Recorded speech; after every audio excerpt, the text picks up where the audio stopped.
Liverpool, a city of passion, pride, and power.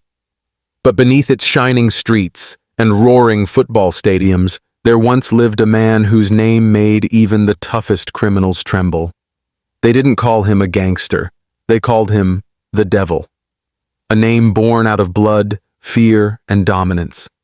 He wasn't a myth, he was real, and his empire was built on violence, betrayal, and absolute control. From the docks to the alleys, his word was law, his enemies disappeared, and his legend spread like wildfire. No one dared cross him. The police couldn't touch him. His own men worshipped him like a god, or feared him like the devil he claimed to be. But every devil has a past, and a downfall waiting in the shadows. This is the untold story of how one man turned Liverpool into a kingdom of crime, ruled with an iron fist and a heart of stone. His rise was unstoppable, his power unmatched. But when you live like the devil, you eventually burn in your own fire. This is the dark and brutal reign of the Notorious Devil of Liverpool. In the heart of Liverpool, where the streets pulse with life and danger intertwine, a new kind of ruler was born, not a politician or a businessman, but a man whose empire was built on blood and fear. His real name was rarely spoken. To most, he was simply known as the Devil. The story begins in the back alleys of the city, where poverty, crime, and survival shaped young lives.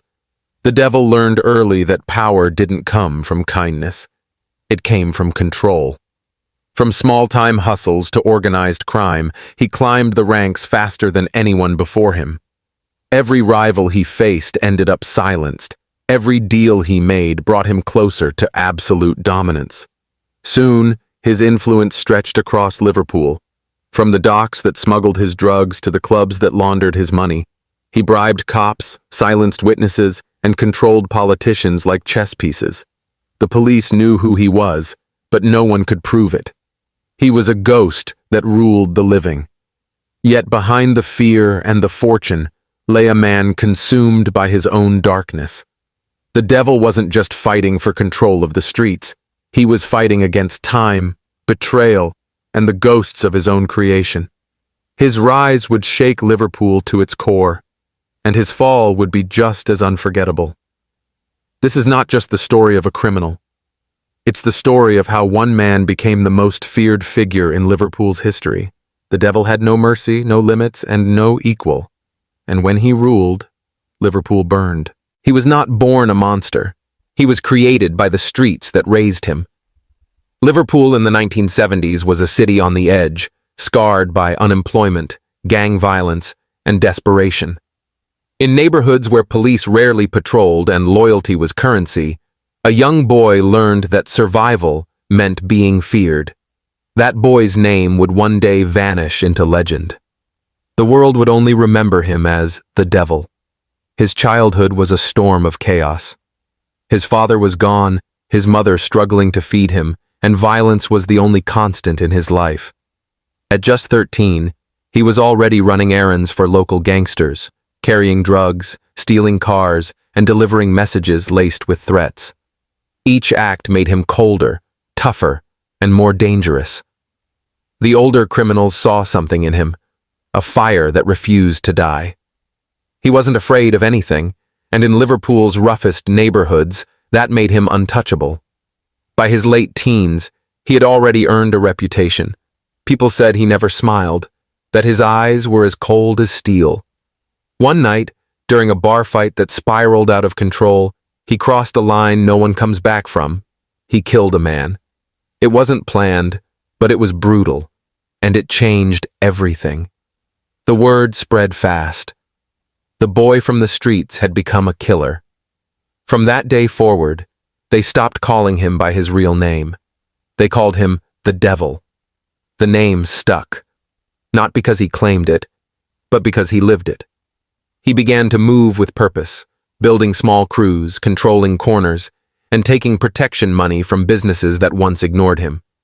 He was smart, ruthless, and always one step ahead. While other young gangsters got caught up in drugs or ego, the Devil learned to play the long game. He studied his enemies, manipulated his allies, and understood that fear was the most powerful weapon of all. Police knew his name, but could never pin him down.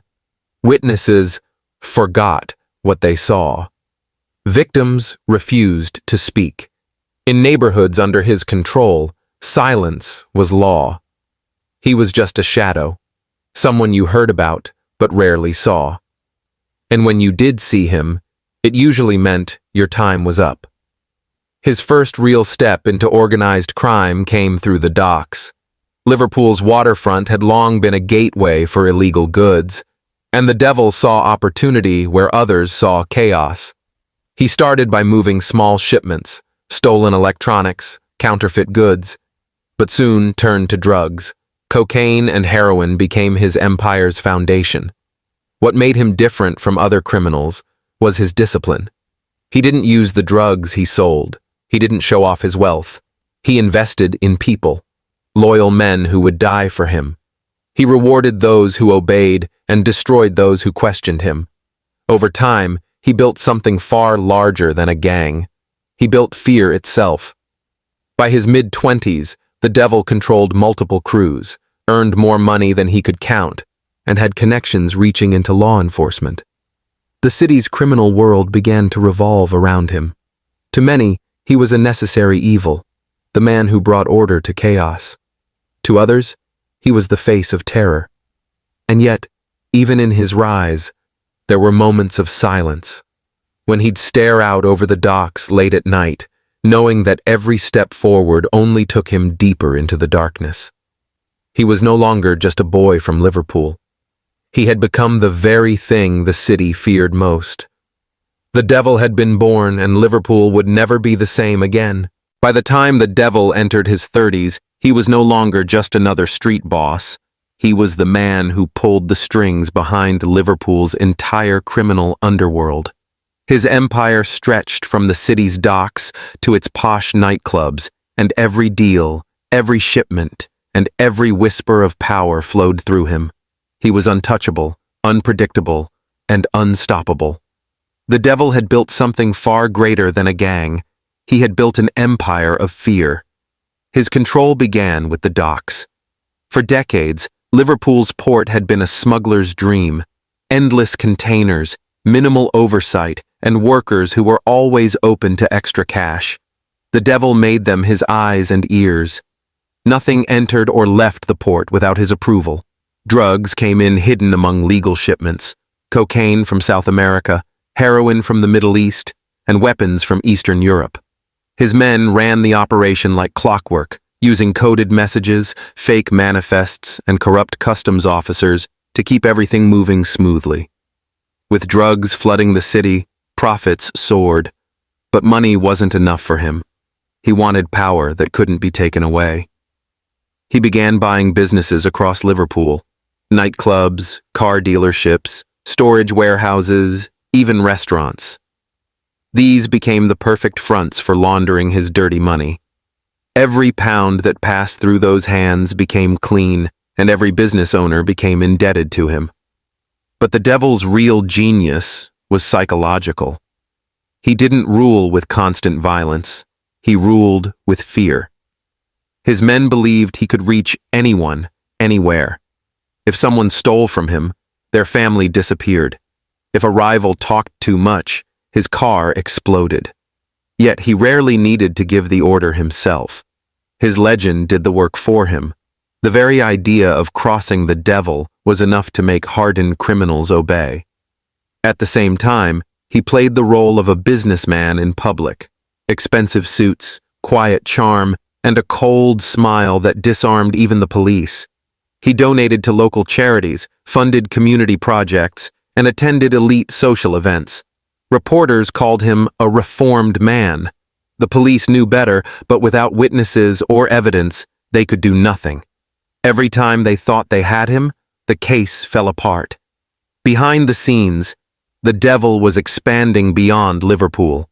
He forged connections with London's major crime families and the Irish mob, securing routes for drugs and weapons across Europe. He sent trusted lieutenants to Spain and the Netherlands, where he struck deals with international cartels. He became the unseen link between Liverpool's streets and Europe's darkest networks. As his power grew, so did his paranoia. He began carrying multiple phones, traveling with heavily armed guards, and rotating safe houses weekly. But even his paranoia had a purpose. It kept him alive. He knew that every empire attracted vultures, and his was no different. Inside his organization, loyalty was everything. Betrayal was death. He'd built a strict code: honor, silence, and obedience. Those who broke it vanished without a trace. His closest men called him boss. Outsiders called him the devil.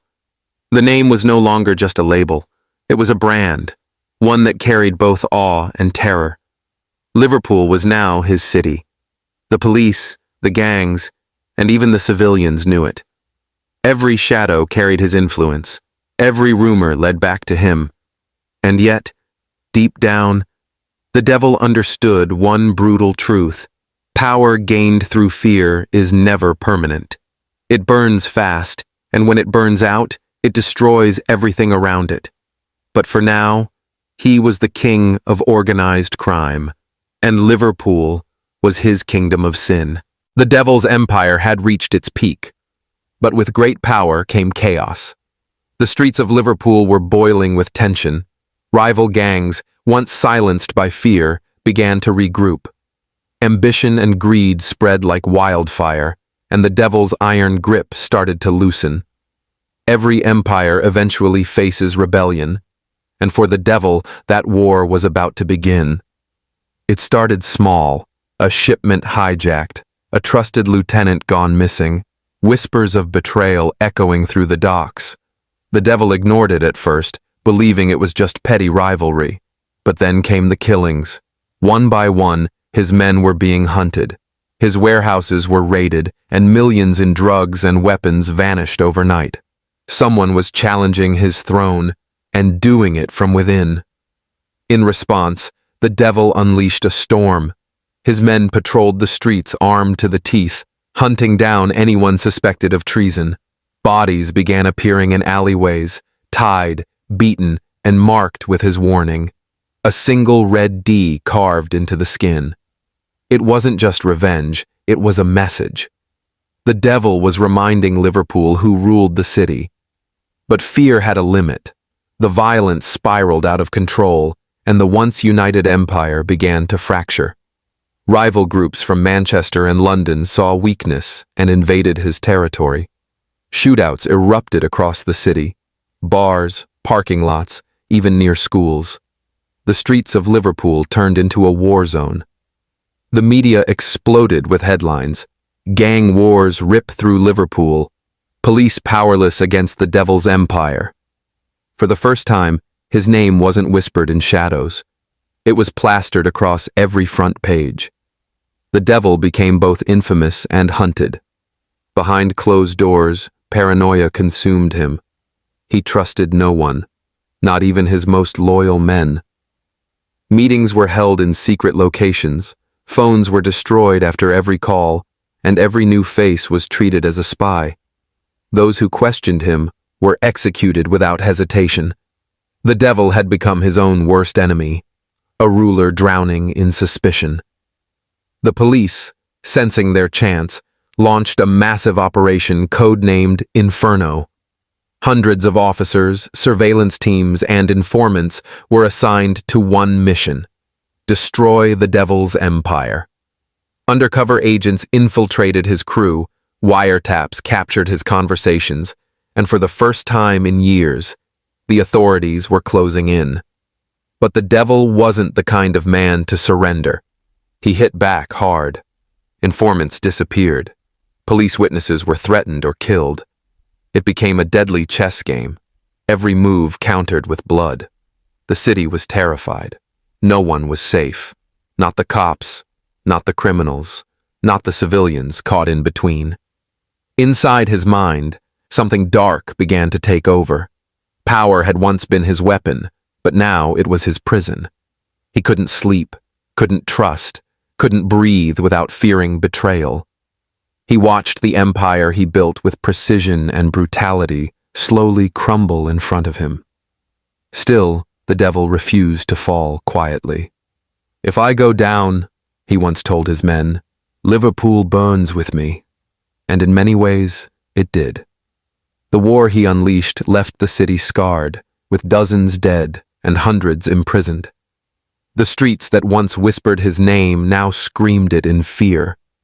By the end of that bloody war, the devil was no longer untouchable. His empire was breaking apart, his allies were gone, and his enemies, both inside and outside, were closing in. The king of Liverpool's underworld was running out of time, and the fire he started was now consuming him. The devil had ruled Liverpool for nearly 2 decades, but now his kingdom was burning from within. The very men who once swore loyalty were plotting behind his back, and the city that once feared him had turned into his hunting ground. The devil had become a ghost, hiding, watching, waiting for the moment when everything he built would collapse. The downfall began quietly, with betrayal. His most trusted lieutenant, a man he considered a brother, was arrested in a police sting. Faced with decades in prison, the lieutenant made a deal: full immunity in exchange for exposing the devil's empire. Names, routes, bank accounts, everything was handed over to the authorities. What no bullet could do, betrayal accomplished in a single night. Before dawn, Liverpool erupted in chaos. Armed police raided homes, clubs, warehouses, and docks connected to the devil's network. Hundreds of arrests were made. His money channels froze. Safe houses were discovered. Even his private accountants vanished under witness protection. For the first time, the devil had nowhere to run and no one to trust. He fled the city, vanishing into Europe under a false identity. In Spain, he lived in luxury, a mansion hidden on the coast, private security, and enough cash to disappear forever. But peace never came. Every sound made him flinch. Every car that stopped near his house made his pulse race. He knew his enemies, both the police and rival gangs, were hunting him. He couldn't escape the world he created.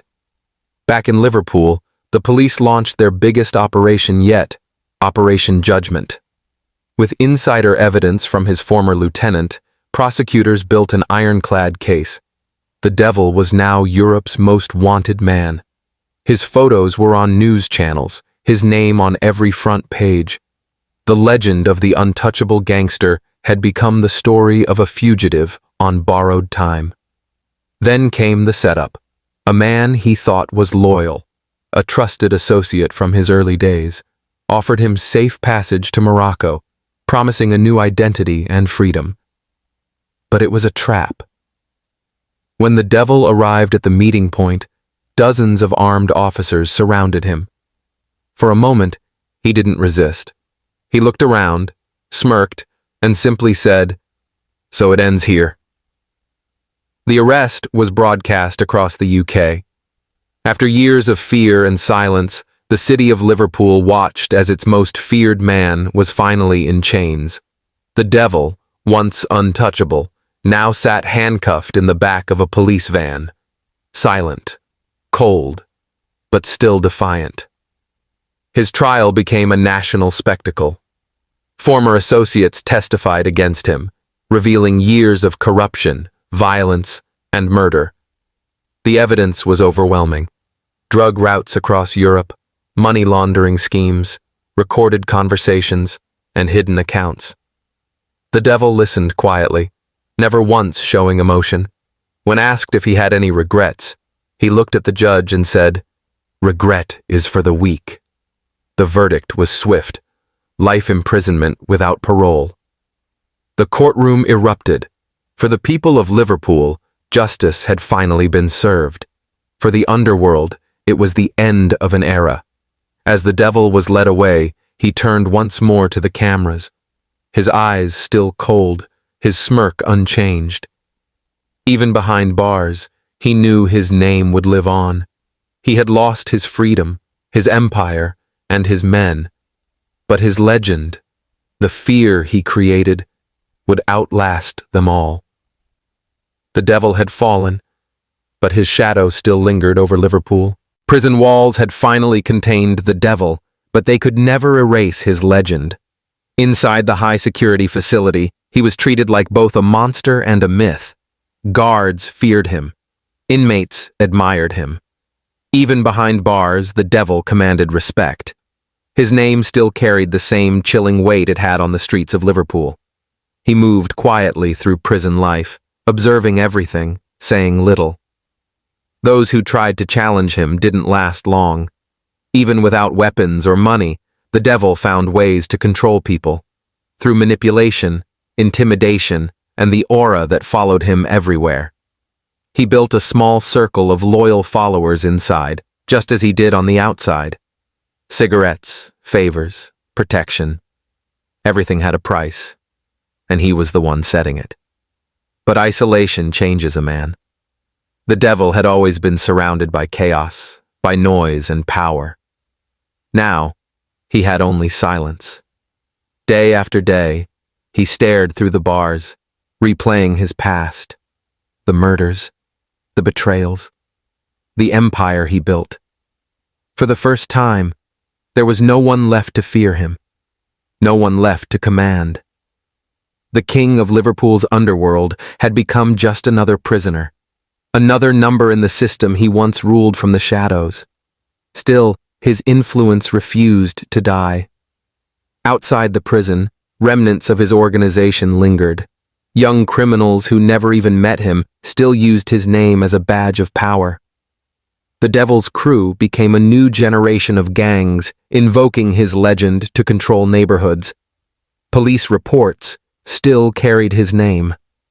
The myth of the devil had become bigger than the man himself. Journalists, filmmakers, and writers tried to piece together his story. Some called him a monster. Others called him a product of his environment, a boy molded by poverty and violence. Interviews with detectives revealed that, even after years of investigation, no one had ever truly understood him. He wasn't driven by greed. He was driven by control. He didn't crave money. He craved power over people, over fear, over life itself. As time passed, the devil aged quietly. His hair turned gray, his face hardened, but his eyes remained the same, cold and sharp. In rare interviews, he spoke little, but every word carried weight. When asked if he ever felt remorse, he simply replied, "Fear built my empire. Regret destroys it." Liverpool had changed. The streets were cleaner, the gangs weaker, and the terror that once ruled the city had faded into memory. Yet older residents still remembered the days when one man controlled everything. For them, the devil wasn't just a gangster. He was a symbol of a dark era when violence ruled and fear was the law. Even after decades behind bars, rumors persisted that he still had money hidden, that corrupt guards still took orders from him, that his word could still start a war outside. Whether true or not, didn't matter. The myth of the devil was immortal. When he finally died in his cell, there was no ceremony, no crowd, no tears, just silence. But across Liverpool, whispers began again. Some said it was the end of an era. Others said legends never die. And perhaps that's true. Because for years to come, in the darkest corners of the city, when someone spoke of power, fear, or control, they still spoke of him. The man who ruled Liverpool's underworld with a heart of stone and a soul of fire. The Notorious Devil of Liverpool. The brutal king of organized crime.